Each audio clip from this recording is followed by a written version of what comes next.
You're listening to CreepGeeks Podcast.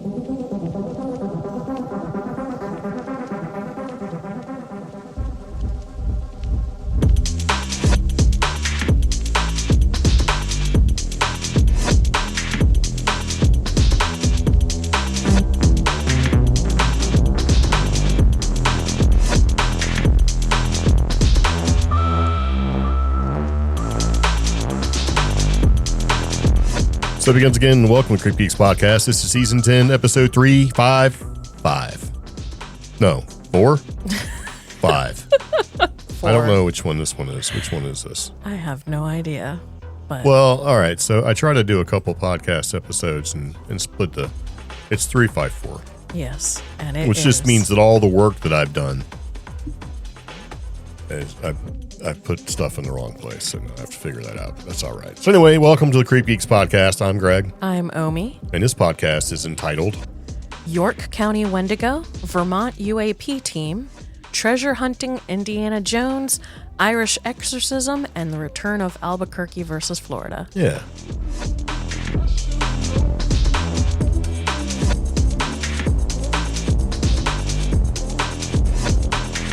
I gotta do some copy and pastage right quick.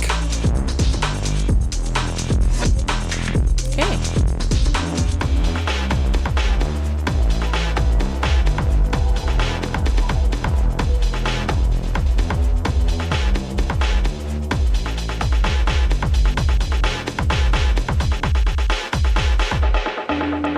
And we're back. Okay, so the reason being for my copy and pastage, amongst other things, is sometimes you find a bunch of interesting stuff and you're like, that's just too much for one podcast. Our last podcast episode was like an hour and 47 minutes long. I was drained. Mm-hmm. Actually, I didn't realize it went that long. I was like, that's probably too long.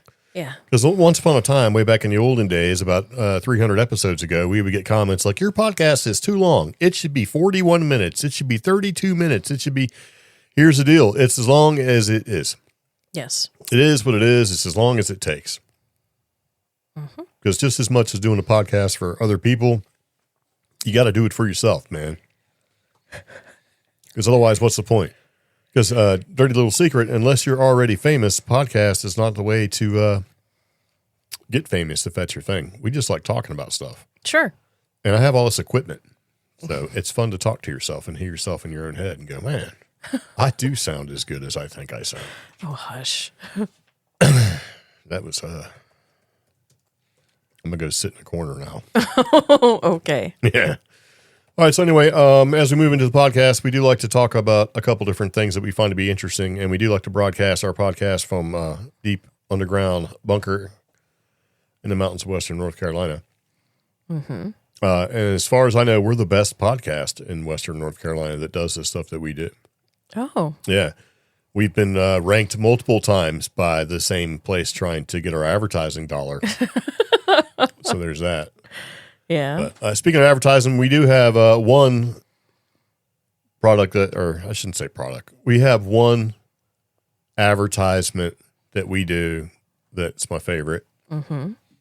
We used to do like Audible and all the other stuff, and then just like it became an aggravation, right? Yeah. But these guys are great, and it's Barley's Bites is the sponsor of this particular podcast, and you can jump in here anytime. You can Try read. to follow your train. A train is Anyways, all liquored up on some sweet mocha coffee that I made way too strong. Yep. You know, because I got diabetes. Mm-hmm. And when you add some sugar to it, it can be good. Okay. Well, Barley's Bites is dedicated to providing top quality homemade dog treats for every doggo and pupper to enjoy. Our treats are made from fresh, healthy ingredients without any harmful chemicals, ensuring your pet receives the very best nutrition possible. Jack loves them. The feral barn cat where we live loves them, and our dog neighbors approve as well. So, well, it's a good thing you mentioned the barn cat who is missing part of his tail now. Yeah. Barley's Bites, have come up with some cat treats. Yes. To be available pretty soon. Because, you know, these guys, you're not just like buying some treats that somebody made at a flea market, like, here you go. Because, no, they have to go through testing and stuff. It's a process. And they've been doing this for a while and gone through and done it correctly where the testing is there and they test all the ingredients and stuff. And we know it's good and we know the people and we trust them. Yeah. What? I will say, I think they sent me a picture and it was a little stand at the Albuquerque rail yards. So, yeah. So, fun fact, there's also rail yards in Asheville, North Carolina. Yeah. I guess every place that's going to be eventually populated with the art crowd, or as I like to refer to them as hipster doofuses, right? You have to have some kind of rail yard. But now this is something that's pretty cool. With Barley's Bites, basically said, hey, we have a 20% coupon, or discount code for the listeners of CreepGeeks Podcast. Oh, so it's pretty long, the code. So if you want to take a second and grab a pencil or something, you can kind of write it down. Okay. Yeah. Do you know what it is? No. What? I don't see your notes. I don't see my notes either. So. Okay, so if you enter the code CreepGeeks at checkout, you get 20% off. Cool. So do I have to spell it? You think people understand? I'm pretty sure if they can click on it and download their podcast episode, they can spell it. RSS feed. You don't have to download anything. It just shows up. So if you go to barleysbites.com and you decide you have found something that you want to eat or that you want your pet to eat, then use the discount code. Save yourself some money. Yeah. It's good stuff. Yeah. Creep Geeks. That's us. Just enter the code. Yep. Half my notes are gone. I don't know what happened. So. I don't know. I've been experiencing random problems with a forced update from Windows. It's like, because it asked me, do you want to update? And I always say no, I'm fine. Mm-hmm. And it says, guess what? I don't care what you want. So, because, anyway, because we had a problem. We were going to do the podcast a couple of days ago. We had an issue. Infuriated me to the point where I'm like, let's just do this on Friday. Friday's a good day. We can just do it then. We don't have to worry about it. So speaking of good stuff to talk about, if you'd like to follow along with our show notes and the things that we talk about and see some of the links and things like that, if you go to creepgeeks.com, everything we talk about is there, along with the links to Barley's Bites. Yeah.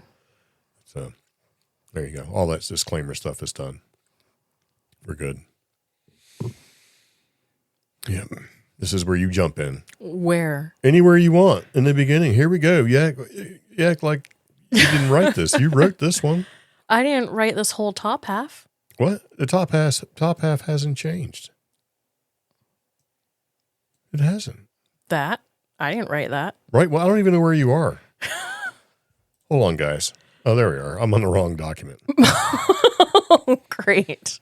It's weird, man. Things are crazy. I'm just saying. Okay. So anyway, I thought you were going to talk about, well, I guess we should talk about, there you go. Last podcast episode, we did talk about histamines and mast cells? Mast cells and right. how you can truly actually be allergic to the cold. Yeah. Yes. And I said I was allergic to the cold and you were, trying to call me out on it or something. Mm-hmm. And then I was trying to explain, about broken necks and some of the stuff that you can have. Well, we got a wonderful comment that came in through our 1-800 number / you can send a text to that number. Do you know what that number is? No, because I have to scroll all the way up. It's going to be 575-208-4025. Man. Yeah. It's terrible to remember phone numbers these days. I know. I don't know any phone number. It's like you don't have to anymore. It's like you just pick up your phone or whatever. It's there. I remember yours. What is it? I'm not going to give it out over the air.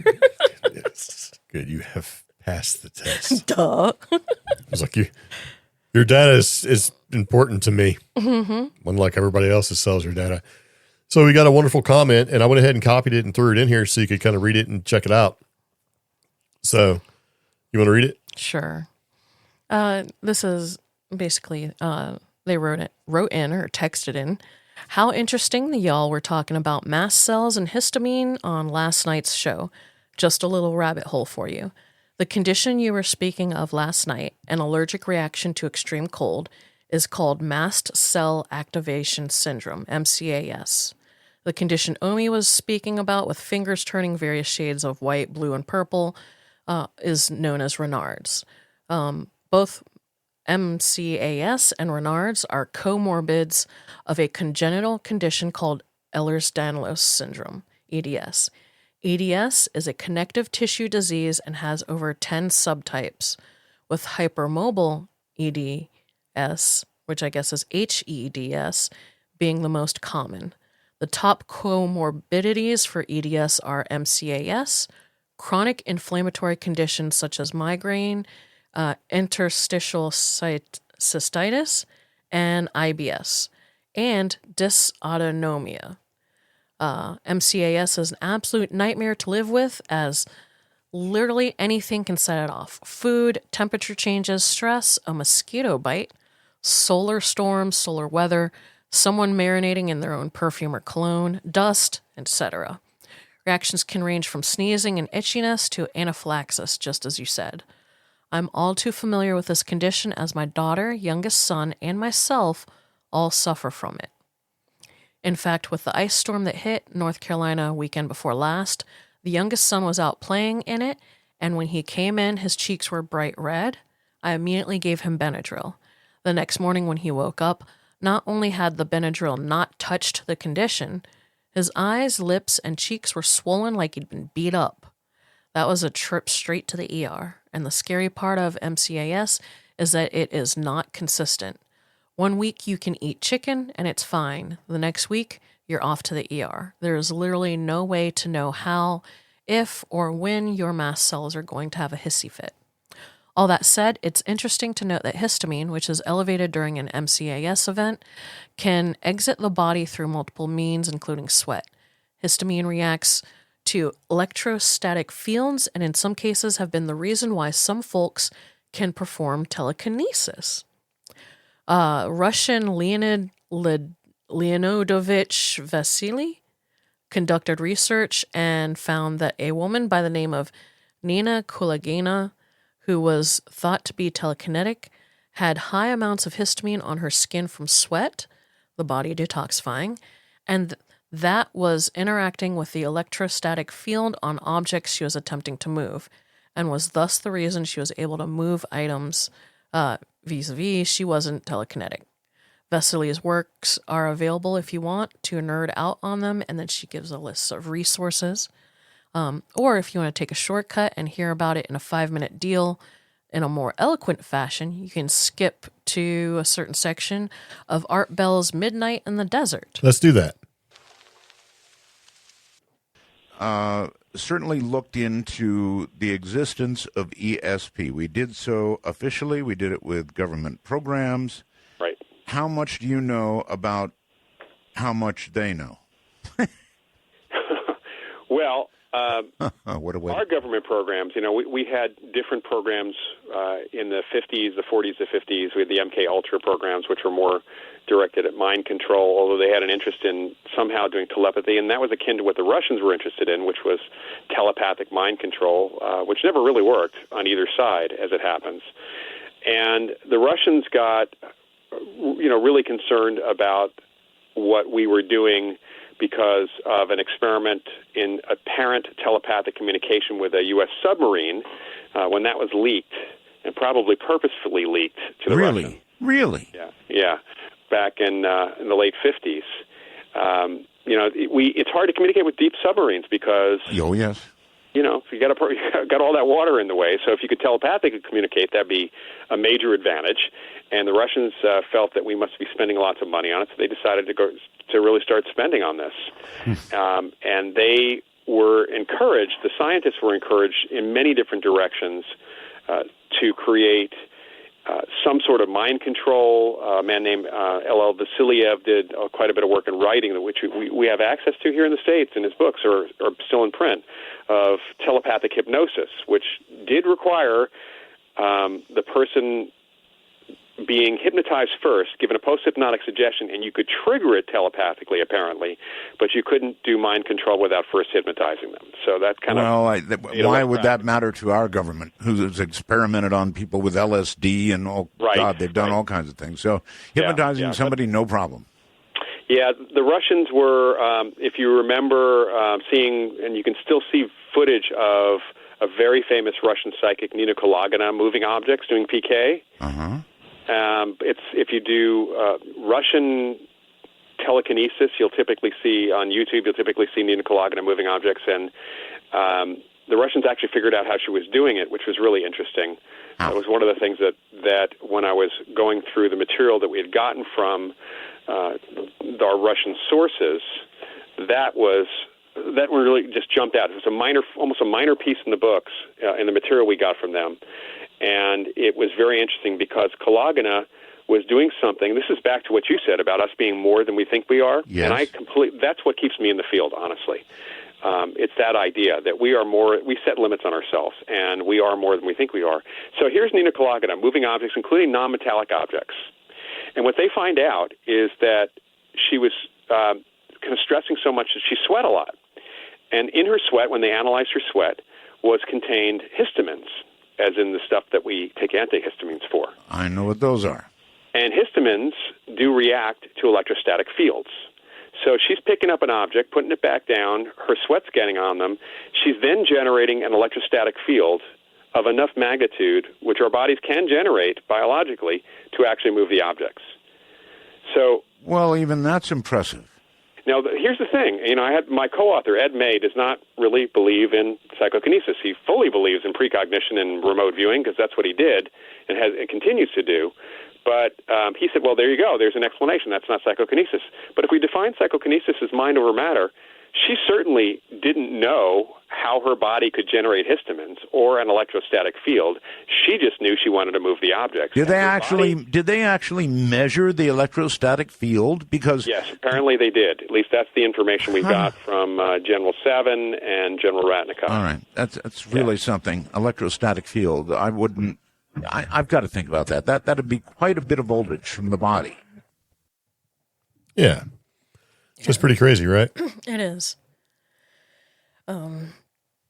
So she also continues with the post that she sent us. It says, you also mentioned evolution or de-evolution in the human body and genetic entropy. And that's another rabbit hole you can go down. Mainline science and medicine don't like genetic entropy. Mm-hmm. They've tried very hard to debunk it because it doesn't fit their narrative. Anywho, thank you for letting me nerd out. Have a good one. Very much appreciate that. It was a very thorough and super awesome post. Yeah. And I'll be honest, we have no idea what your name is, but we'd like to thank you. Well, she sent us some things. I'm assuming it's a she. I don't know. I think we've met her. Or well, when you send in online. a message to, well, we have, but when you send in a message, it strips the name. Yeah. It takes the name away. So we really don't know. And we don't know by the phone number or whatever number or however you're sending it. We don't know. Yeah. So there's that. So it's not us just being like, we don't know because it's Google Voice is really what it is. Yeah. That protects you and me by stripping away the information that you care about. And then, basically giving you stuff that you don't care about. Anonymous helpful messages. Yeah. So it's like, so super awesome. And I do appreciate that very much. So it's good stuff. Yeah.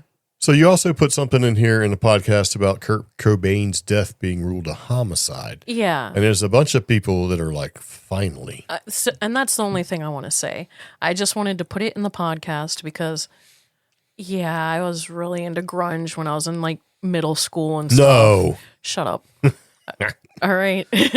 But I did like a lot of music out of the Seattle scene. And this was one of those deaths that struck everybody like, huh. And there were some diehard fans that I was friends with who were like, there's no way he offed himself. He had just had a daughter. He was looking forward to things. And then you started to hear from interviews of people who knew him in the music scene that, actually people were right. He was actually starting to lay off the drugs a little bit and start to be more optimistic and making more plans. And then out of nowhere, he just offed himself. And that, always struck a lot of people weird. There's a bunch of theories out there as to it being a homicide and who the guilty person is. And unfortunately, the only news we have is that The causes of death surrounding Kurt Cobain's passing were extremely suspicious, enough for the ruling to get changed to a homicide. And that's it. Yeah. Told you so. That's about it. Yeah. So, yeah. Yeah, and there's, the weapon that he used, the Remington Model 11 20 gauge shotgun, has a really long barrel on it. So it'd be hard. Your arms are only so long. It'd be hard to do that. Kurt Cobain was known for having shorter arms and also being left-handed. Yeah. Well, So, which would have made that particular weapon actually even harder to discharge. So, yeah. all right. Yeah. Yeah, so there's been some inconsistencies with that. And when I heard about it, because I was older, it didn't sound right. Yeah. So, and everybody, was starting to eyeball, Courtney Love. Yeah. And even Dave Grohl, because people are like, Dave Grohl is a dirtbag. Some people love him, some people hate him, but I don't know. So maybe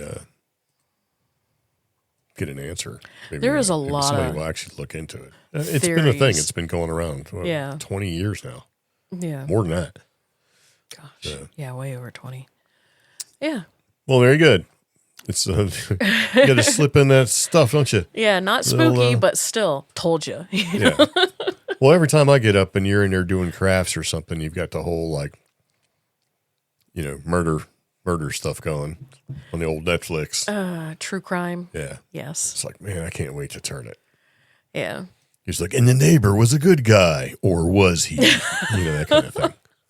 I'm listening to one right now about two little old ladies in California that seemed like the perfect, helpful grandmas that helped the homeless, and it turns out they were murdering homeless people. Were for they their eating them and turning them into barbecue? No, they were turning them for insurance money. Oh. So they'd find some homeless guy, keep him alive for exactly 2 years, and then off him for the insurance money.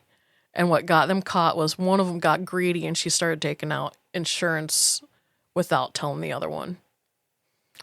So, yeah. So there you go. Yeah. If you stick to the plan, I guess, if that's what you're looking to do. So UFO, UAP, we have a couple different sections in the podcast that we try to cover. Yep. When there's good news or news in general, and one of them is our UFO/UAP section, and you put something about Ohio in here. Okay, so I kind of think this is a little funny. My social media feed this week, for some reason, was just nothing but Ohio. Yeah. And it was weird stuff, but then disturbing stuff. Again, true crime. But it just got I was like, why am I seeing all this weird, strange stuff out of Ohio? And this was one of them. Ohio, are y'all okay? Ohio residents have a 1 in 89 chance of reported alien abduction, which translates to a 1.13% chance of being abducted. I think the average for people getting abducted is 1 in a million or something like that. Yeah. Yeah. But no, these people have a 1 in 89 chance. It's a ranked 21st in the nation with the alien abduction odds. And that's according to a report from Canada Sports Betting. They were the ones doing all these little weird graphics and stuff. But yeah. Yeah, so they got a population of around 12 million people, and the Canadian Sports Betting has reported that the abduction for every 11,300 residents, that's a pretty crazy number, right? So Yeah. So for every 11,300 residents, somebody's getting abducted. That's high. Yeah. That's pretty high. So, and researchers were clear to note that the ranking does not reflect the validity of the abduction story, but instead tracks the frequency of reports. So they're like, hey, we can't vouch for validity / authenticity, but we're just reporting the numbers here. So what makes Ohioans taste so good that they need to be abducted by aliens? Or just weird. I mean, Yeah. and it's funny because, like, they're not even the top ranking state for abductions. So New Hampshire is actually the top ranking state with 2%. And then Idaho has 1.9%. It was neck and neck with those two states as far as who gets abducted the most. And then Vermont, they're a 1.79%. Now, Vermont, New Hampshire, and Idaho, they're all sparsely populated. Ohio doesn't have that excuse or rationale. It's densely populated in a lot of places. Yeah. So, yeah. I don't know why that many people have experienced. So if you are from Ohio and you have any insight as to why you may or may not be abducted more frequently than other places, let us know. Yeah. And you can find us on our social medias. We've got all of them. If you look for CreepGeeks, you'll certainly find it. It'd be kind of good to know. And should we avoid Ohio just because of this? I mean, if you need a reason, this may be one of them. There is a... I could see that coming up in conversation. Hey, let's go to Ohio. Oh, buddy, hold on. Did you know? Yeah. There's allegedly some cool stuff in Ohio, like a very big Bigfoot conference. There's an official witchcraft museum there. There's some mounds, some interesting history museums. But then you get stuff like this, or like the weird memes you see on the internet where it's just like an HOV lane, but the sign says there was in Ohio, Yeah. And that's just the kind of weird stuff I kept getting in my feed this week. So that's why I brought this up. No, it's good to know. Yeah. This could serve as both an interesting factoid and a warning. Yeah. Or just, some kind of disclosure. Yeah. Yeah, I can definitely see, I don't think that they'd want to put that in their, Yeah. Advertising or tourism type, come to Ohio, get abducted. I can see the t-shirts, right? I got probed in Ohio, whatever. Oh, gosh. Yeah. My thing is, like, they almost beat, like, Arizona and stuff like that, So, yeah. Oh, they beat New Mexico. New Mexico only has 0.23% abduction experience claims. Does that mean that they fight back? That makes sense. Yeah. Yeah, it's pretty hard to get a New Mexican. I guess I'm getting abducted now. And the Ohio guy gets sucked up in there. Yeah. In New Mexico, they're like, whoa. Hold on. Some chick from Albuquerque, let me take off my earrings and deal with this.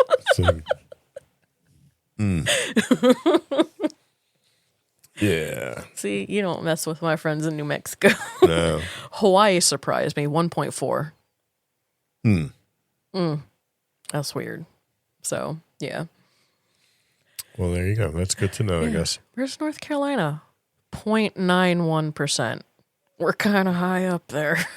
Yeah, are we though? I mean, if you think about it, because like when the Goodyear blimp was seen flying around, Yeah. and the dude who was out fishing on the lake, and people are like, he said he'd seen something, and the interviewer said, "Yeah, that's the Goodyear blimp," and he's like, "No, it's not." I saw what I saw. It's like, nope, just flat out, no way. Yeah. So maybe that has something to do with a little stubbornness. Yeah. So Vermont lawmaker calls for UAP task force to investigate UFO events or incidents. Yeah. And the first thing we want to talk about is this guy's incredible mustache. So be sure to click on the link in the show notes. Yeah, it's pretty big handlebars. So this legislator's bill wants to propose a 10-member panel to investigate whether something unidentified appears in the skies above Vermont. This bill that got introduced this week would set up the Vermont Airspace Safety and Unidentified Anomalous Phenomenon Task Force. This group would review reports of sightings of unexplained objects. It would be able to make recommendations to manage risks to the public or Vermont airspace. No, this is good. It's good.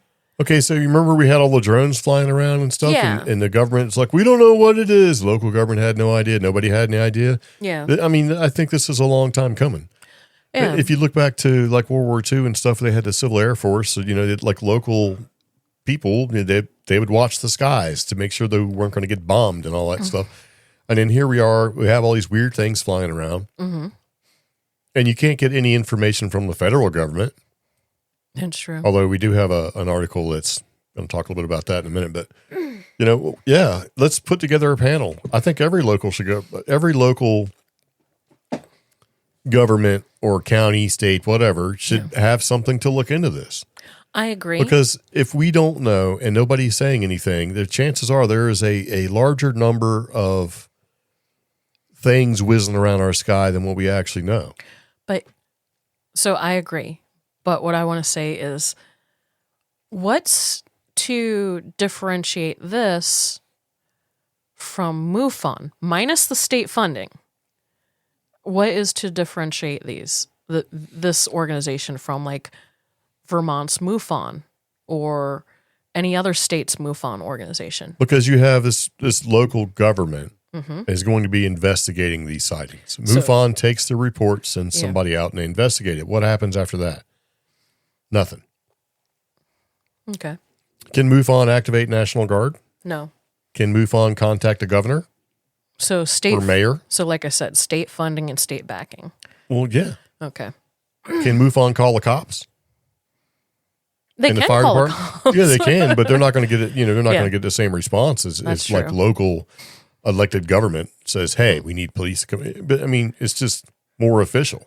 Yeah. MUFON's great. This is better, Yeah. or it could be better. But again, it's going to rely on the people that fill those spots, like who gets picked and all everything else. That's, who do you want to fill those positions? Are these positions going to be filled by this dude's friends?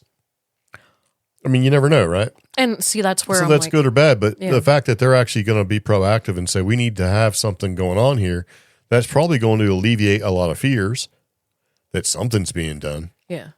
Where are they going to draw these people from? Like you were saying, is he going to hire Well, friends? I mean, who knows? Are they going to draw from MUFON members, or are they going to do something smart, like draw from former military or like, Well, that's people the from good the thing Air about- Force or Navy or something like that? Well, that's the good thing about the U.S. There's Yeah. a lot of former military, and there's a lot of people that probably have a little bit more experience with all of this sort of thing than others. Yeah. I mean, they could get air traffic controllers. They could get military radar operators. There's all sorts of stuff that they could, tap to make this happen.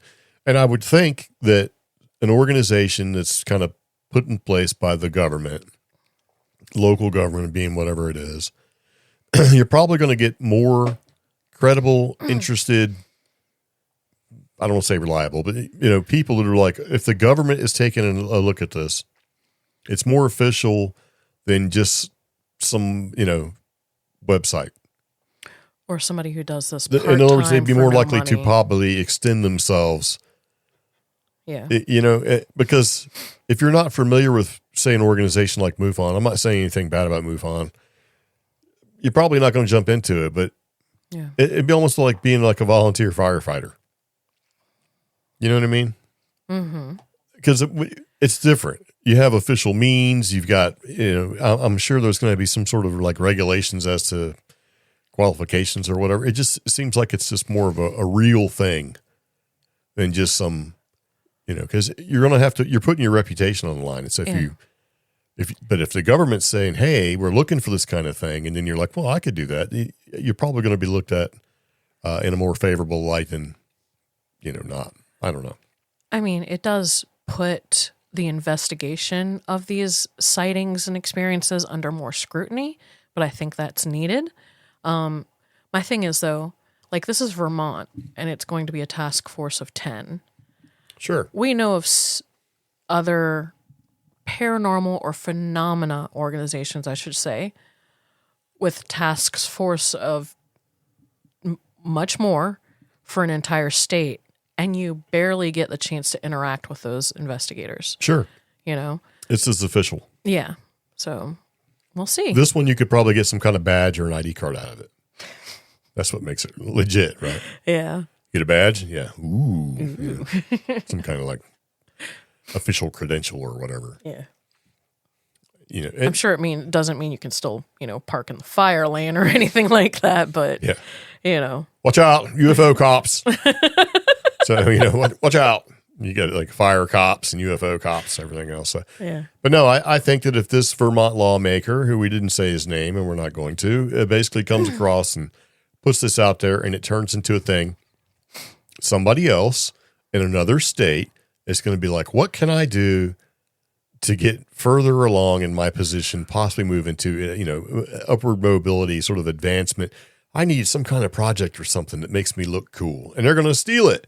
And they're going to do the same thing, but cater it towards their local area. And it's going to keep going. And pretty soon there's going to be a local government sort of network of all of this sort of thing happening.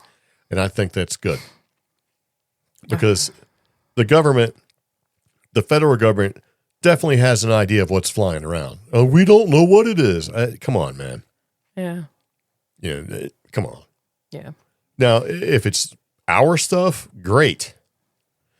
If it's, because the whole Chinese weather balloon thing keeps popping up into my head, we act like we didn't know it was there. Yeah. And then come out later on, what was going on was that the federal government was tracking it and they kind of knew what was going on and all that. But people need answers, right? I would want to know if stuff is flying around and it's weird and crazy. If it's our stuff, I'm all right with that. Yay. But if it's not, I don't need no Temu balloon flying around or Alibaba or AliExpress or whatever. AliExpress, come on. Because that just makes me, I like the idea that the U.S. is super duper powerful. You know what I mean? You feel safe. They're going to come flying over here trying to do something. I mean, come on. I like that sort of peace of mind. Plus, I used to be in the military. I know what we got, and I've seen what other countries have. And, it's like, I like the idea of being able to, to look at it and go, I think we can take care of business if we need to. Yeah. And so far, that's been pretty much the case. So, did you put this Montana Tech professor? No, you did. Oh, I did. When did I do that? I don't know. Of course. You know why I put this in here? Why? Okay, so in the past, we've actually talked about different things and sort of credibility and, is it official and who's an expert, right? How can you be an expert in the paranormal field, whether it's UAPs, Bigfoot, cryptid stuff, whatever, right? Mm-hmm. Ghost, paranormal. You can say, hey, I'm an expert. And you took a class or something like that, right? But where's the accreditation? Okay. Yeah. Right? You don't really have it. I mean, I can pay $200-something online and then I can be professional. Yeah. But if the accreditation doesn't come from somewhere who's actually accredited and recognized, then what's the point? Anybody can say they're an expert. Kind of like Reddit. Anybody can be an expert on Reddit. Yeah. Right? And a lot of people are, and they just keep regurgitating the same junk that everybody else says. And then if you say something different or more enlightened because you have the experience behind it, you typically get blasted to pieces. Well, this Montana Tech professor is teaching a class that takes a serious look at the UFO phenomenon. So he's an anthropology professor, Dr. Michael Masters, and he leads evidence-based study of unidentified flying objects at Tech. Okay. So on the campus of Montana Tech, you can study science, mathematics, engineering, biology, nursing, right? Yeah. And you can go to the chemistry biology building in the classroom. You can learn all this stuff. So you can go to the chemistry biology building and you can learn about UFOs. Okay. So they're talking about everything from fiber optic technology, how it can be possibly reverse engineered from craft. Yeah. This is like a legitimate class taught at Montana Tech. Okay. Now, in the past, we talked about some classes that were being offered in North Carolina. Yeah, the Lenore Rhine University. Right. Yeah. And other universities, and Adam has been taking classes online. Mm-hmm. So the idea that these classes are being taught, these sort of, Freudian subjects, it's leading more credibility. It's giving it more credence than in the past where just anybody could be an expert. So anytime I see one of these, we're going to talk about it. Because eventually it's going to lead to a legitimately recognized, accredited degree, which basically says that you are an expert, or at least you're qualified enough to talk about it and have some kind of legitimacy behind it. You know, there are certain, professors and professional people that had background degrees, right? Yeah. Like in anthropology and stuff like that, that would lend itself towards saying, if Bigfoot existed or Sasquatch existed, then this would be what his feet look like, or this is how he stepped. Professor Jeffrey Meldrum is the one that I always thought of. And also with UFOs, wow, his name went right out of my head. He was a crusty older guy, and we were going to go to Deming and see him talk, but he was pretty sick, and he didn't go, and he passed away shortly thereafter. Stanton Friedman. Yeah. So, people like that, it sort of furthered this whole thing. He was a physicist. Yeah. He was serious business. He wasn't just like some random dude, Yep. So I think that's pretty cool. So I do like one of the quotes from one of the students, Nate O'Neill. "We couldn't have had this class 10 years ago. We would have all been called crazy just for taking it." And I'm exactly. Like, yeah. So even 5 years ago. Yeah. Well, before COVID. COVID opened up the door for a lot of things. COVID also closed the door for a lot of things. True. So, and the problem I think that we still suffer from with the whole idea of UFOs and cryptids and strange things and paranormal and all that stuff is these stupid ass TV shows that blasted the same stuff, retold 5-6 different ways all the time, 24 hours a day, 7 days a week. It's so saturated, people just don't care anymore. Or worse, some of that saturation did inspire folks, so they continue to look for things so that they can see more examples of. And instead, they're running into the same problem I am. Like, it's a video that's been recopied and recopied on social media, and then when you finally find the original video, you realize it's AI. And or it's based off something that's so old. Yeah. You can watch, and we've talked about this numerous times, or at least I've mentioned it numerous times. You can watch old episodes of X-Files, and everything from the 90s is what everybody's freaking out about today. Yeah. Or Art Bell.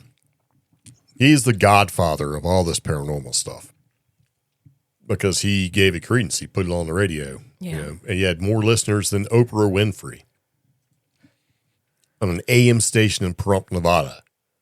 And you can go back and look at and listen to his old stuff, and his old stuff is what a lot of people think is brand new today. Wow, this is the first time we've ever look at this, and it's like, man, that is old news. But a lot of it's the same stories over and over again. I don't know. But I do like the idea of being able to go to a legitimate place and take a legitimate class and learn something. Okay. But then again, here's the rub. How do you certify that trainer, instructor, professor, how does his information stand up? You know what I mean? Where is he getting his facts and figures and details from?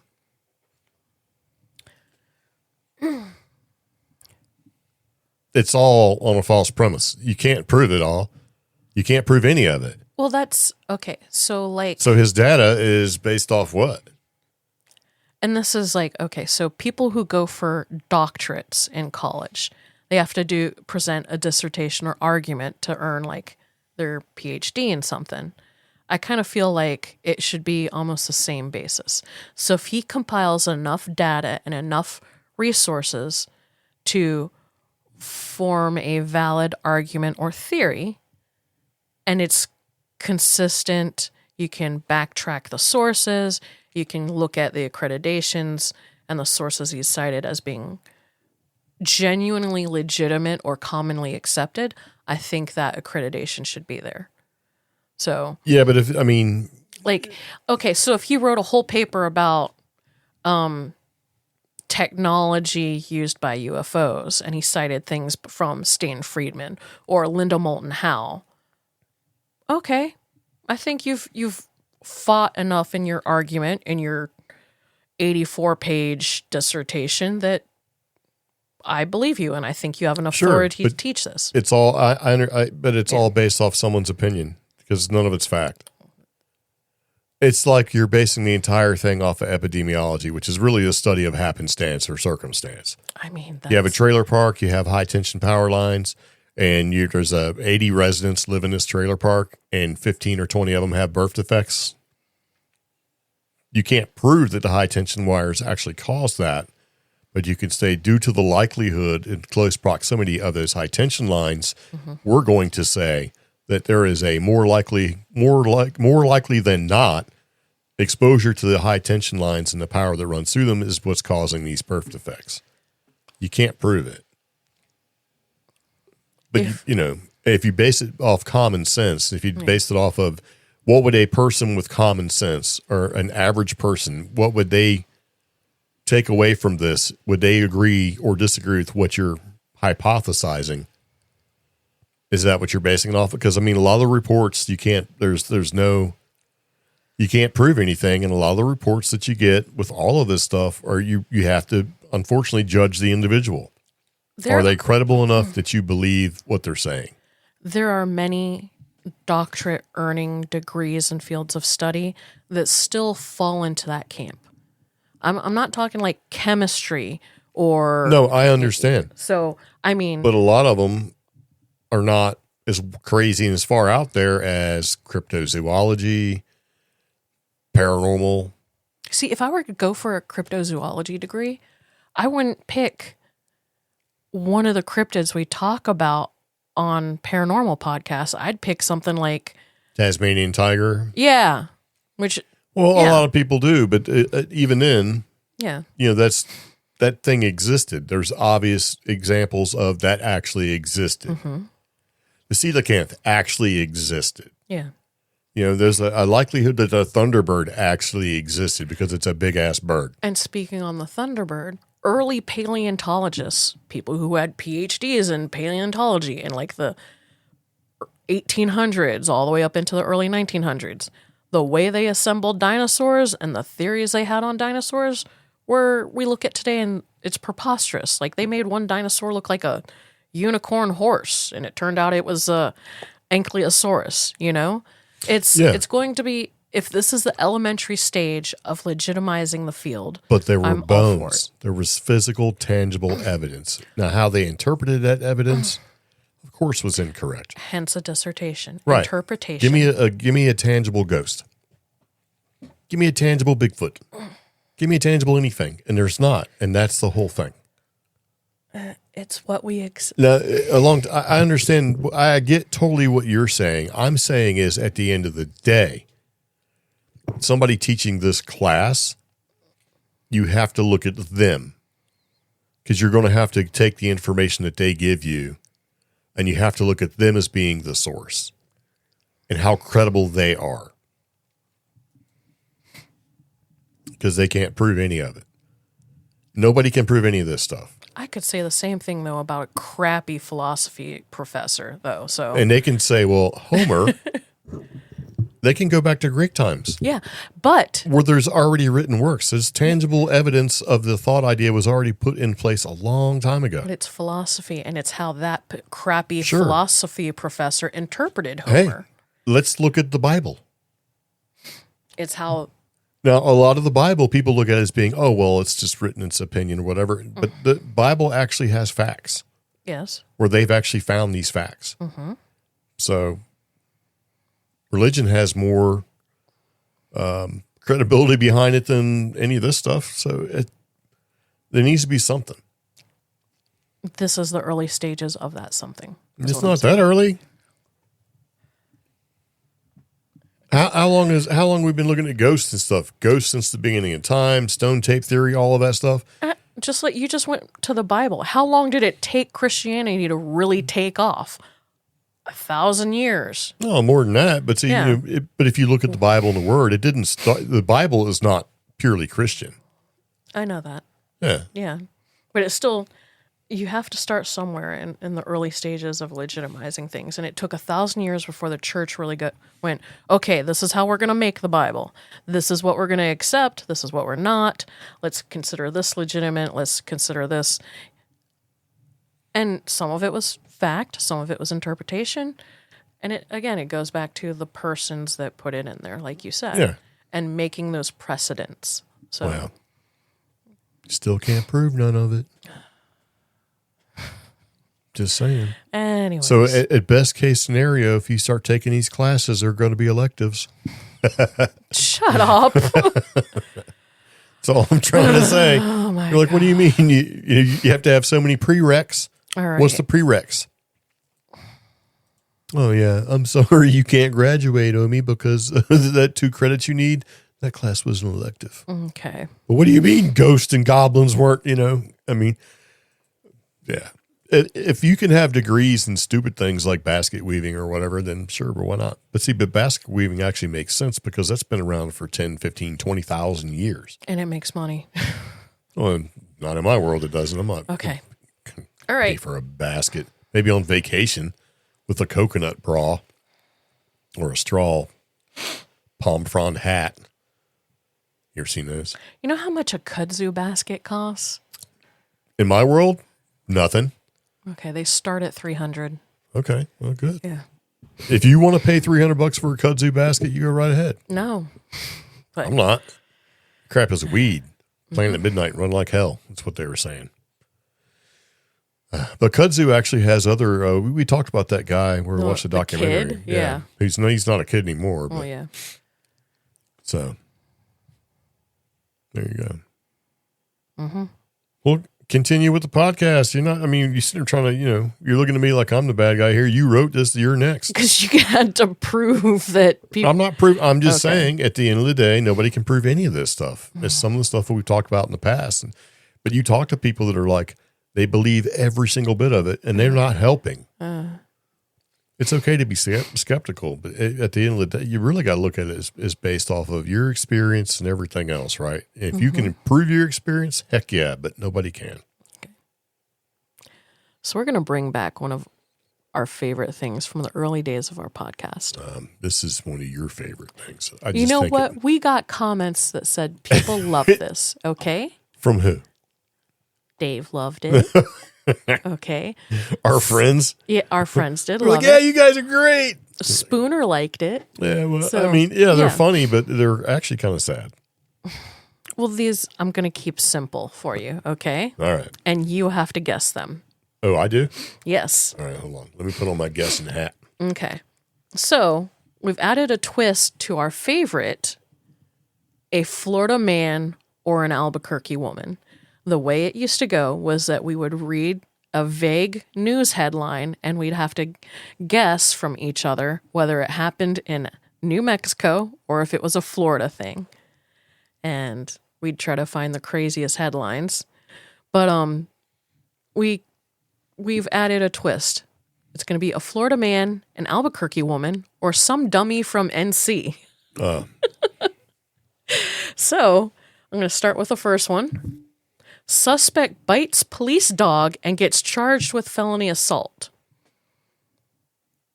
It could be any of them. Mm-hmm. Let's do North Carolina. And you would be correct.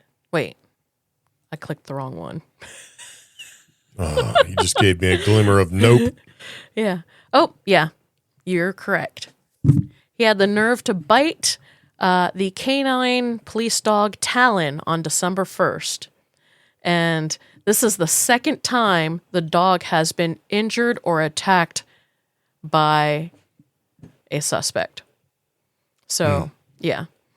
But this time the dog had to go to the vet and actually get shots Wow. From the dude? to protect him from whatever. Whatever the dude's got. Yeah. Poor baby. Yeah. I wonder if this has been marked as a meth-related incident. They're not saying. Oh, you know. That Yeah. So, yeah. Although the reason why I guess North Carolina is part of the, when you got dogs and you're raising your dogs and all that stuff, when they nip, when they're puppies and they bite you, the mama dog will bite the puppy to show them, hey, look, you can't do that. as a correction method, to let them know where the boundaries of things go. Yeah. And they say the same thing here when you're raising dogs. A dog wants to be snippy and, biting all that stuff. You bite them on the ear and let them know that you're the boss. Hunting dogs, yeah. Yeah. So that's pretty much why I put that in here.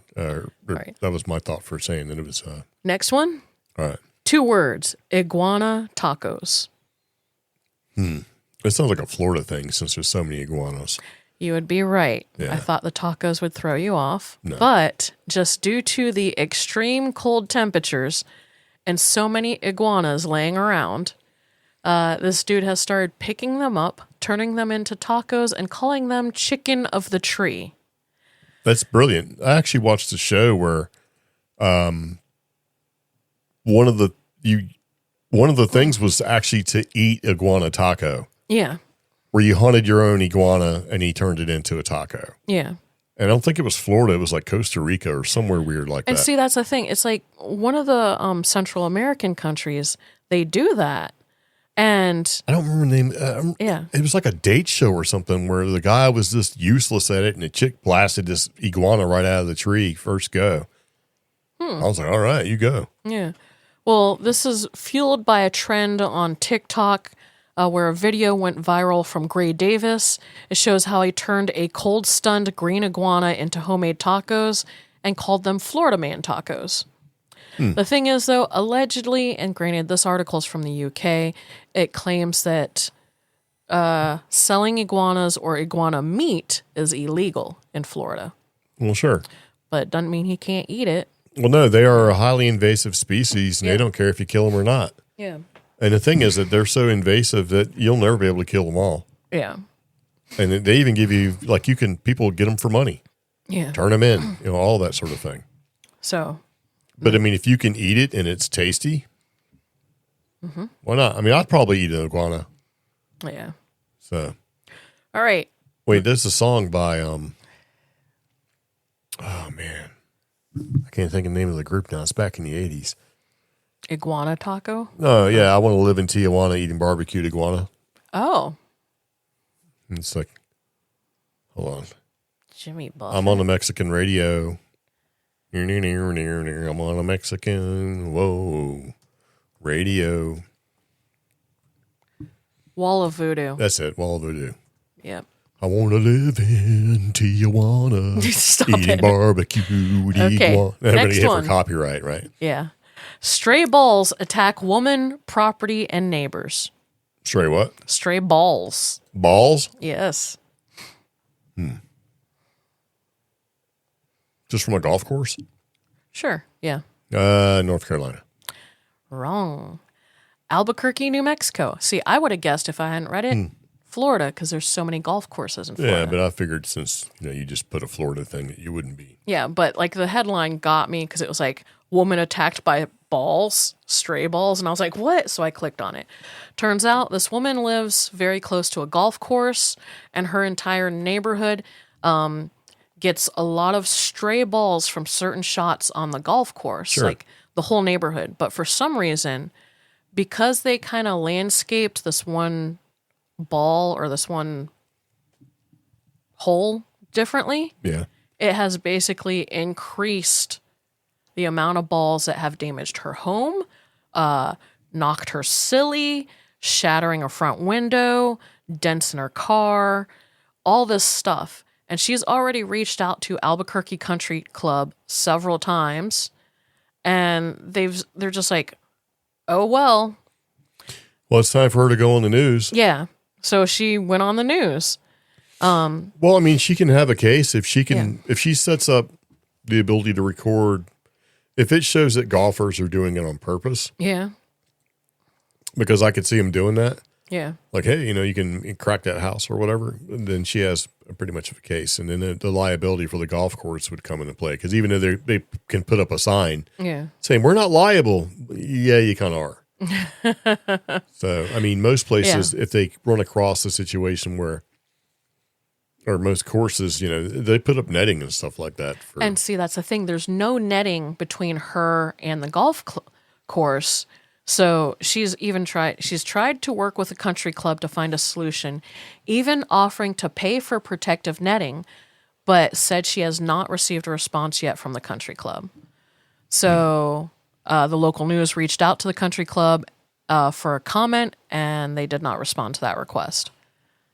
So, I mean, and like some of these articles even show her standing there talking to people, and a ball comes. I mean, that's... Yeah. All right. So, yeah, Albuquerque. Throws Dr. Pepper, moons teenagers, arrested at McDonald's. This sounds like a North Carolina thing. And it decided to stop working. Come on. No. Well, why does my internet not want to work anymore? You probably have a Windows update that's just waiting to be applied. These are rat bastards. All right, so what was it? I can't tell you because I can't scroll down. Florida. Oh, yes. All right, close. You know, if you'd have said Ohio, I would have totally believed you. I know. I was trying to find... Because, you know, who, I mean, Dr. Pepper is weird, but regionally. Mm-hmm. So. Yeah. It happens, I guess.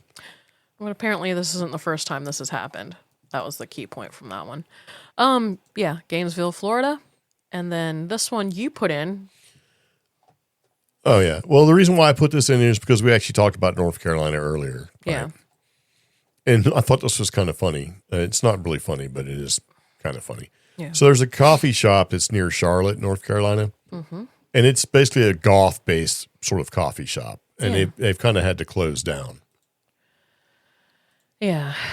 Because, you know, North Carolina being forward-thinking as it is, right?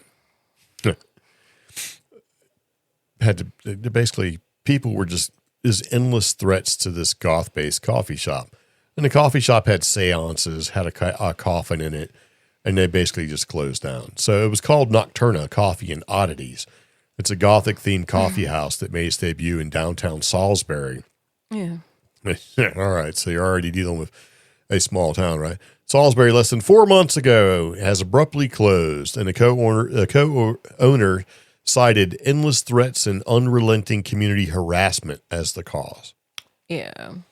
So part of me says, sure, but also another part of me says, I don't buy it all. So, unfortunately, it's not on a paywall. It wasn't when I put the thing in here. It's like, it's with heavy hearts that we are making this post. You know, a lot of businesses close. And how popular is a goth-based coffee shop going to stay after its initial opening? You know, once the newness wears off, you know, because when you have like seances and a coffin and all that kind of stuff, you're probably looking at having clientele interested in that sort of thing, right? Your goth-based clientele. Well, eventually they're going to stop coming. Oh, they had a ghost investigation there too from Carolina Association of Paranormal Studies. Oh. All right. Well, there you go. I mean, if you look at ghost hunting teams in general, anybody can start one. Yeah. So, and you can give it a name. It sounds all official and legit and stuff like that. Did they find anything? Did they have any instances of any kind of reports? I guess you have to follow and subscribe to Carolina Association of Paranormal Studies. So, yeah. I'm not going to do that. So they called themselves CAPS instead of TAPS? I think so. Oh. Yeah. Now, one of the things I remember from these articles, because this actually got featured in some tourism and trends magazines that I read. Yeah. And I know you said this sounds a little suspicious and all this other stuff. Not suspicious. It just sounds like, I don't think that's I don't know. Before their social media got shut down, you could go to their Facebook page and just see endless scrolls of like where the town was negatively reviewing them and there was threats. Yeah. And then, you know, some of these seem pretty genuine because you'd click on it, you'd be like, oh, yeah, that person does not like these people being here. Yeah. You know? So, and it talked about that, like how they continued to keep like an open mind and just be weird. And they were just too weird for the area. I mean, yeah, I can see that in Carolina. Yeah, because Carolina is, yeah. Yeah. But I don't know. But I mean, it was like you'd go to their page and you'd scroll and it was just like nothing but bad stuff. Yeah. So, yeah. Now, I think if that happened to us, we'd fight back. Yeah. Because that's part of it, too. You can't make everybody happy, especially if it's obvious that they have an axe to grind. So they should have just probably stuck with it. And it was honestly, like I'm looking at some of these photos, it was more just spooky goth. Like Hot Topic? Yeah. See, now, I maybe if they were more authentic, you know? Yeah. I mean, because who's worried about a Hot Topic curse? You know what I mean? So, yeah. Like, oh, yeah, they're not legit. They should just run around. I mean, yeah. Meanwhile. But you know what would have been better? What? See, because it said basically coffee and oddities. Yeah. They should have put donuts in there, and they wouldn't have this problem, honestly. You know? Yeah. You put coffee and donuts together, it doesn't matter what you call it or what it's all about. It sticks, especially if you got good donuts. Yeah. So. But yeah, it's funny because I was checking out. There's a spooky type shop like this someplace in South Carolina, and they just moved because of negative stuff. Yeah. They've moved to a completely different city, and they even and they're brought fine. It's a lot less negativity, and they now have a larger venue to have their little conferences and festivals. Yeah, I will say that some small towns in North Carolina, the older crowd that runs like the business organizations and Rotary clubs and all that sort of thing need to die off for new blood to come in and more modernize things. Yeah. Because they get so hung up in the past and do things like, well, we can't have a bar, we can't have this, we can't have that. And it's like, it's 2026, let it go. Yeah. You complain that your town is dying, but you want to keep things so archaic and closed-minded that you're never going to grow until you die. Yeah. So once these people die off, maybe some of the people that can't wait to leave the town will come back. Because there's nothing for people to do, and there's no reason for people to stay if it's not a modern sort of thing. It's 2026. People are not going to go back in the past to live. No. It's like, kids use like cell phones and they text and all that sort of thing. They're not going to change the way they are to suit the past. So if you have the past, it's going to keep overriding everything that's basically current events and happening now. It's never going to grow. And they're going to sit there and lament, I don't understand why our downtown isn't doing as well. Because you have stupid shops that nobody wants to go to. Or you have regulations and rules that nobody cares about except for them. And they since they're in that spot, they can regulate all that sort of thing and nobody shows up. Yeah. And you can't make a town for, other people to come visit and support them, but not the people who live there. Because we used to live in Virginia Beach, and Virginia Beach was all about the tourists. Well, guess what? The tourists were there 4 or 5 months out of the year. The rest of the time it was supported by the local residents. And when you can't or don't support the local residents that floats that entire place for 7 months out of the year, you can't be shocked when it starts to drivel up and dry up and just go away. Yeah.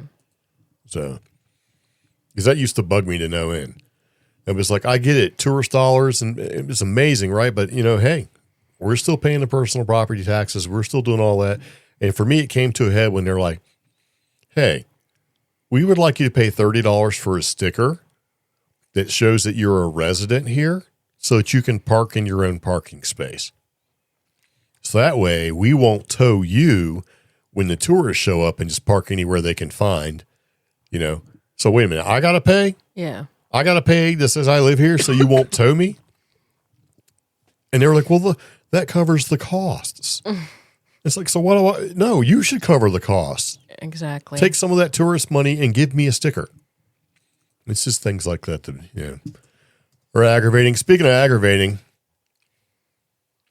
here you go. Irish family forced to undergo exorcism as ghost of baby haunts them. Oh. Why did you put this in here? This sounds terrible. It is terrible. We're not going to go over all of it, but...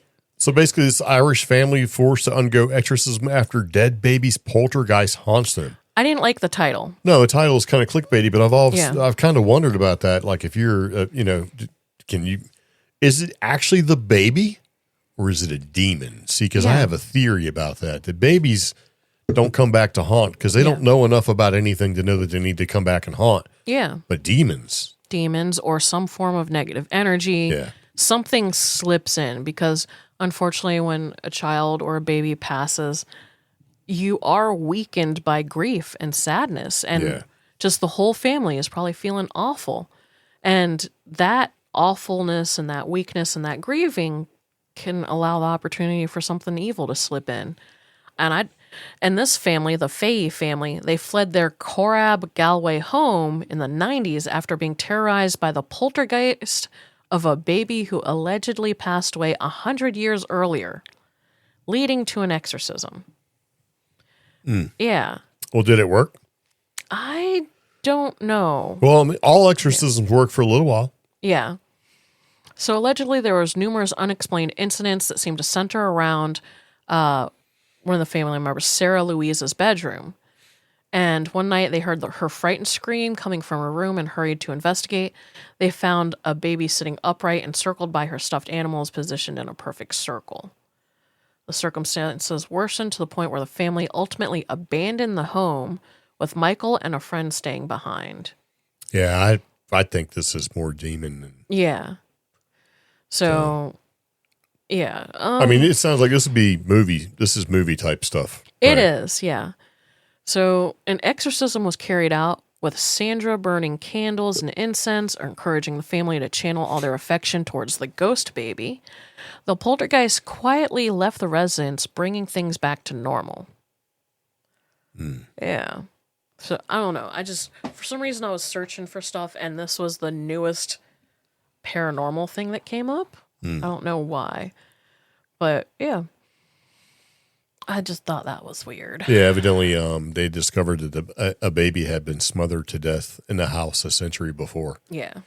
They never really say how old the baby is. I mean, you've got parents out there that say, yeah, my baby is 72 months old.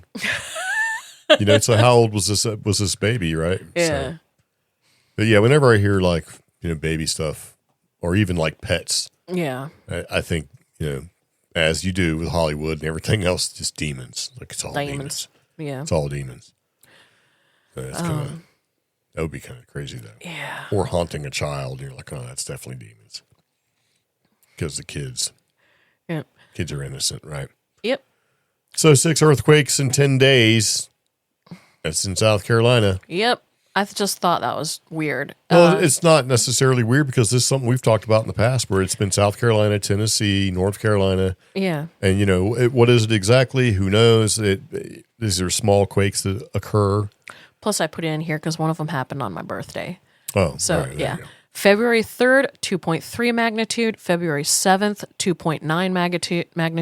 Magnitude. Yeah. And then the 9th through 11th, they dropped down to 1.6. But then on the same day, on the 11th, it jumped all the way up to 2.5. And then on the 12th, 1.8 magnitude. So I kind of think, I can see it here, Western North Carolina. But South Carolina... Well, South Carolina still has the whole... they're attached. Okay. Is there a fault line there? No, they have mountains too. Okay. Are they mountains or are they foothills? No, they're mountains. They're connected to us. Okay. Yeah. I mean, look at Greenville. Greenville's right in the mountains. So, I don't know. Because there's been so many of these little quakes have been occurred. Like what? I think it was last year we were talking, they had like 278 quakes in 1 year. Yeah. So how much of that is actually just regular seismic activity versus are they just still building an underground city? Because a lot of the DUMBs, the deep underground military bases that were basically shut down because of funding, got reactivated. So maybe there's some expansions going on. Yeah. Who knows? Because they don't really know. Because there was a couple that happened under a lake, and it was all sorts of things that have been reported with that. But yeah, you wouldn't think this area would be, in general, be that seismically active, but evidently it is. Mm-hmm. So you should talk about this York County Wendigo sightings. Oh. Well, I mean, you can talk about British Museum. Just be quick with this one. Okay. We're rocking 115 minutes. Or no, Well, I'm okay. sorry. So I just want to put this out there. The British Museum plans to hire a real-life treasure hunter like Indiana Jones. The duties include recovering missing artifacts before they're lost to history. Now, you should say what magazine published this article. So this must be legitimate because it's from the Smithsonian. Yes. Yes. I do want to add, the museum announced in 2023 that there was 1,500 items missing from their collection. That's a lot. Well, you know, the British Museum in general is known for stealing artifacts. Exactly. Now, allegedly, 600 have since been found, and they're hoping to expand the recovery effort by hiring treasure hunters. And my thing is like, again, where do you get the card that says you're a professional treasure hunter? I don't know. Is this like part of the Explorers Club? You know, that like Josh Gates is part of? Yeah. Like, because I mean, he wears the Indiana Jones hat. Would he be considered a treasure hunter? Oh, that'd be And kind he of. wears this little goofy compass thing, Yeah. which, you know, whatever. I mean, at least he has not wavered from that look at all. And he does do adventuresome type stuff. Mm-hmm. He's not like somebody who's bought his stuff off Amazon and is just walking around in the woods. He's like, you know, traveled and done his thing. So we'll give him credit where credit is due, because he's definitely done more archaeological and historical type Indiana Jones stuff than me or anybody I know. Yeah.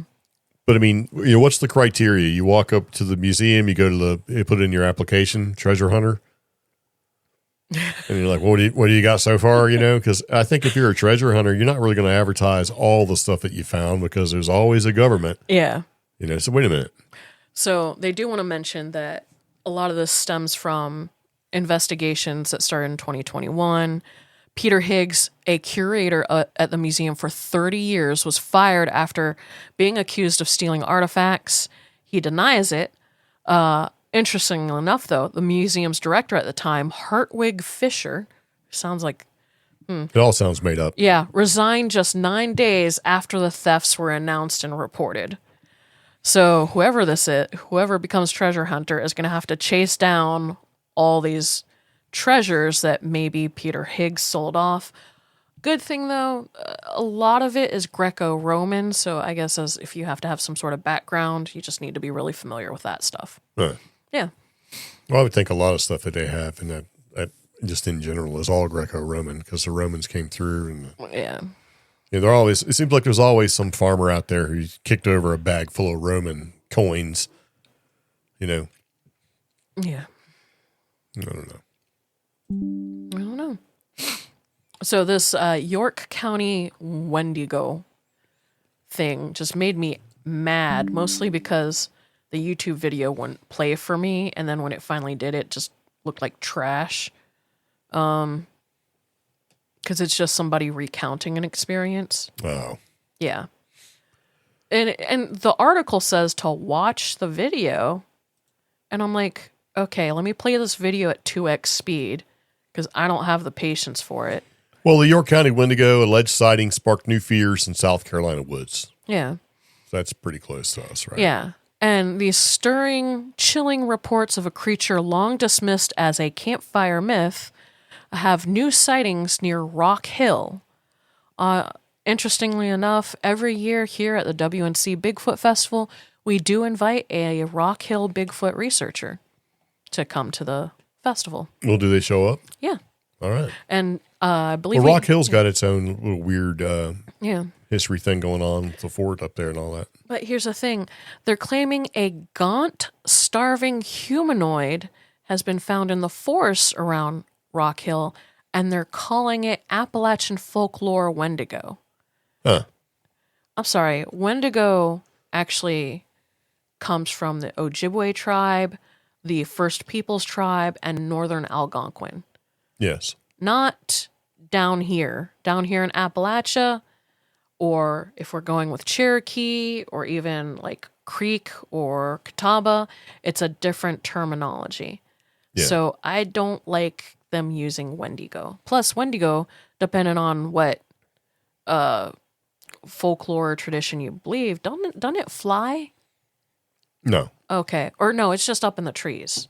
It Yeah, can be, yeah. can be. Well, Yeah. see, the whole thing is that it's sort of a symbol of like winter hunger Yeah. and being in deep woods. And it came, well, okay. So the last thing I remember was a story of, there's been a couple different stories where way out in the middle of nowhere, living in the wintertime, right? A man ate his family basically and came back to town and then eventually got sort of cursed into becoming a Wendigo, where the Wendigo eats its own flesh. It's never-ending hunger, and that's just basically sort of an allegory for winter. But here, Wendigo became popular with, like, really with all these TV shows and stuff talking about Wendigo, and it's not quite the same critter. Yeah. So if you look at the native stuff here, you got like Spearfinger, Ravenmocker, Stone Man. Yeah. So I think Wendigo is really just used as a term to describe tall, skinny, gaunt, creature living in the woods type thing. Yeah, and there's even an example of another sighting that happened in 2018 along the Catawba River, because it goes from here to down to South Carolina. A hiker described a 7 to 8 foot figure loping on all fours, like a starved ape, guttural noises, slipped into the reeds and disappeared because it was so gaunt and scary looking. Yeah. So that's not a Wendigo. That's something. Yeah. Yeah. But I got a problem with them calling it a Wendigo. Well, Wendigo is a wonderful search term. Or catch-all, kind of like skinwalker. Yeah. Flesh traveler. Oh, gosh. Ever since. Flesh traveler. Yeah, I don't know. See, a lot of this stuff, it sort of depends on who's telling the story and what they're using to describe their certain things. And it's like, and now they're talking about this possibility of a Wendigo living in certain areas of Kentucky, like with land between the lakes and Jackson County, right? So, and here's the thing. It's the same thing with Dogman. Dogman all of a sudden existed, like, was it Ohio? And then all of a sudden, now it's here. Dogman's here. Yeah. And it's like, how'd that happen? But the image that's used in the article, they're claiming that's an alleged Wendigo sighting near the Catawba River in the Catawba Nation woods. Yeah. Honestly, it looks like a screen grab from one of the 28 Days Later franchise movies. It doesn't, I don't know. And then to take the paranormal out of things, some of the descriptions from some of these people make it seem as though it might be somebody suffering from a health and mental health crisis, like substance abuse. I think Wendigo is a more exciting social media term than feral people. Yes. Or mathematicians. And I mean, I get it. And see, there's been a lot of blurring of the lines when it comes to, things that are region based all of a sudden. Yeah. I don't know. Yeah. But there is a couple scary, or one thing that sort of freaks me out a little bit was a thing moving effortlessly through the trees. It sort of wigged me out a little. Yeah. Because there's some native lore here that talks about, things that can, that move through the trees and rattling bones and all that sort of thing. Yeah. And those experiences are the ones that I'll stop, I'll shut my mouth, and I'll listen to. Yeah, absolutely. Because, we've had a similar experience like that. And I could not sidle away fast enough. I'm shuffling off, dragging a wagon. I'm like, this No, is not I was dragging the wagon and Pepper. I was just like, he needs all his energy to get on the same pace as me. Yeah. And then I don't think Pepper ever forgave People are like, don't look back. It's like, not a problem, man. And I did. Oh, yeah. Yeah, because the bones rattling in the trees thing, when you hear like antler bones and things like that kind of clanking together, they make a distinct sound. I used to be in the Navy. I used to hunt submarines by sound from surface ships. And, so you get used to or get good at categorizing sounds, like whether it's metallic or organic or whatever it is, man. But that freaked me out. We haven't been back since, at least that late at night. No. So. Yeah. And As a matter of fact, that's when we were there with Bobby. yeah. And Bobby has since moved on to New Mexico. he actually wound up living, or he moved to our neck of the woods out there. Oh, okay. Last I heard, he's in Rio Rancho when we used to live out that way. Yeah. Well, And Bobby wrote a book on past lives regression and basically taught us some past lives experience type stuff that you can kind of to do and research. And in our show notes, there's a link to his book. yeah. If you want to check it out. Bobby's a good guy, so. But this does make me want to take Jack out on one of his first paranormal or weird field trips. He's little, but he's pretty stout. I think he'd rip your arm clean out of the socket trying to get away from whatever. So he doesn't like loud, echoey voices. So That's he's like, oh, gotta go. Yeah. Yeah. And I personally enjoy animals that are like, it's dangerous, it's time to go. Well, I do. Because if they're like, well, I don't want to get killed, I don't want to get killed either. And they can hear better than we can. But they're a good barometer. Like, I kind of... Yeah, they are, but you're not. You're like, ooh, let's go over here. And, like, oh, let's do some dangerous stuff that's unnecessary. Hush. What? Like, oh, let me, time for a tetanus shot. Stop it. Yeah. So you put in here Doritos orange dye makes rats transparent. Yep. And we're going to wrap up the podcast with that. What are you talking about? Oh. And is this a legitimate?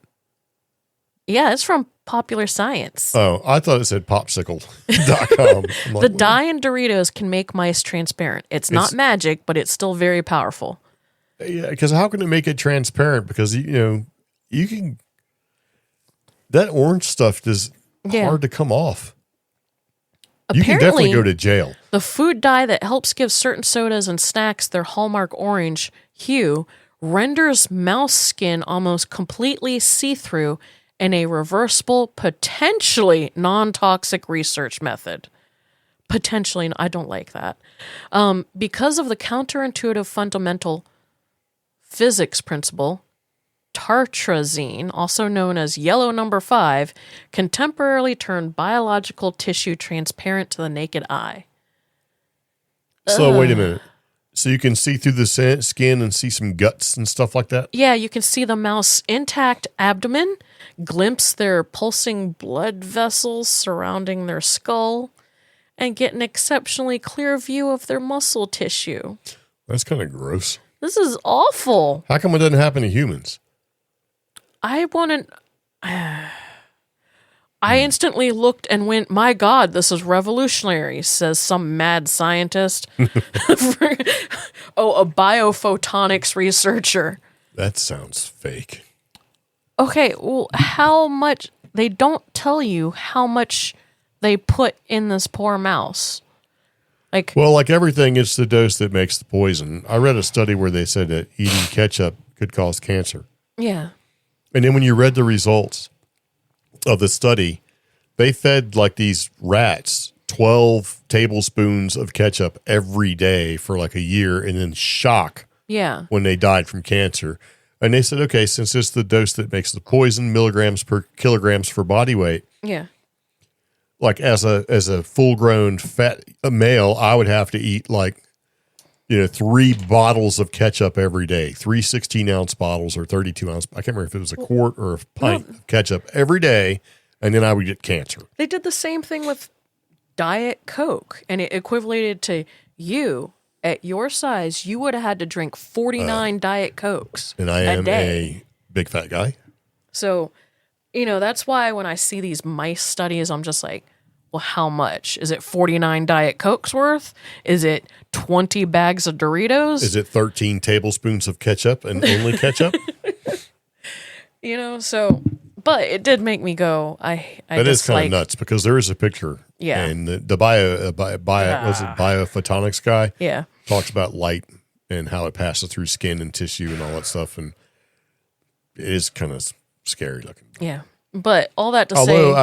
that would be kind of cool if you ate Doritos and you get the orange crap all over your fingers and you look and you can see through your fingers. That'd be kind of trippy. Well, but you get arrested. Can you imagine eating a bag of Doritos and committing a crime? And then the guy, he doesn't even have to put the charcoal stuff and this little sifter, little brush to get your fingerprint. You just put a piece of tape over it.